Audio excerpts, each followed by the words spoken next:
అసలు ఈ free bus వీళ్ళు పక్క రాష్ట్రాలను చూసి కాపీ కొట్టారు అధ్యక్ష. వాళ్ళైతే నెల రోజుల్లోనే ఆ ఫ్రీ బస్ అమలు చేశారు అధ్యక్ష. కానీ రూపాయి కూడా దానికి కేటాయించకపోవడం చాలా దారుణం. వినాయక చవితి అయిపోయింది, దసరా అయిపోయింది, దివాళీ కూడా అయిపోయింది, నెక్స్ట్ పండగ కూడా వచ్చేస్తుంది అధ్యక్ష. దానికి కూడా బడ్జెట్ లో నిధులు కేటాయించండి మళ్ళీ మార్చి అనేసి నేను కోరుతున్నాను అధ్యక్ష. అలాగే తీసుకుంటే గ్యాస్ బండ్ అధ్యక్ష, ఇది మరీ గవర్నమెంట్ అంటే 3 ఫ్రీ గ్యాస్ ఇస్తామన్నారు అధ్యక్ష. దీనికి కావాల్సింది 4,000 కోట్లు ఇచ్చింది 8,895 కోట్లు అధ్యక్ష.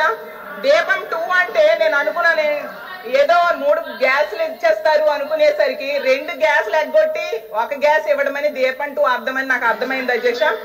ఓకే, ఇంకా అన్నదాత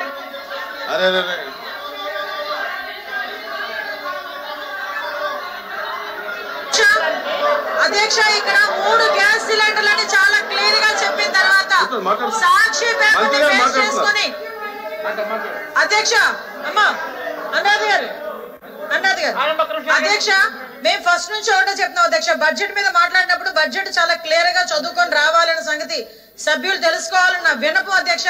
ఎందుకంటే ఇదే ఉచిత బస్సుల విషయంలో ఉచిత సిలిండర్ల విషయంలో 3 సిలిండర్లు ఏ టైం టు ఏ టైం, సంవత్సరానికి 3 సిలిండర్లు ఏ టైం టు ఏ టైం అని చెప్పి చాలా క్లియర్ గా చెప్పున్నారు. దానికి సంబంధించి మార్గదర్శకాలు కూడా విడుదల చేస్తున్నారు. అది ఓపెనింగ్ కూడా చేస్తున్నాం అధ్యక్ష. దానికి తిరిగి 2 సిలిండర్లు అని చెప్పడం అన్నది మాత్రం మంచి పద్ధతి కాదు అధ్యక్ష.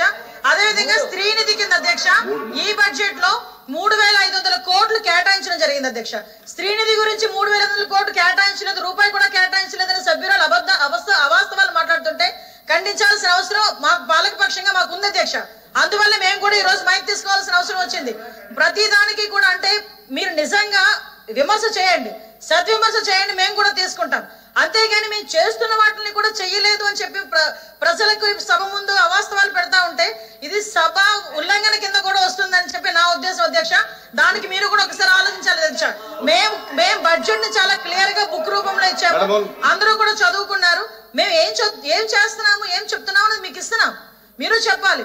ఇప్పుడు దాని గురించి మాట్లాడడం మానేసి అవాస్తవాలు మాట్లాడడం అనేది మంచిది కాదు. దయచేసి ఇది కూడా సభా ఉల్లంఘన కింద తీసుకోవాల్సిందిగా కోరుకుంటున్నాను.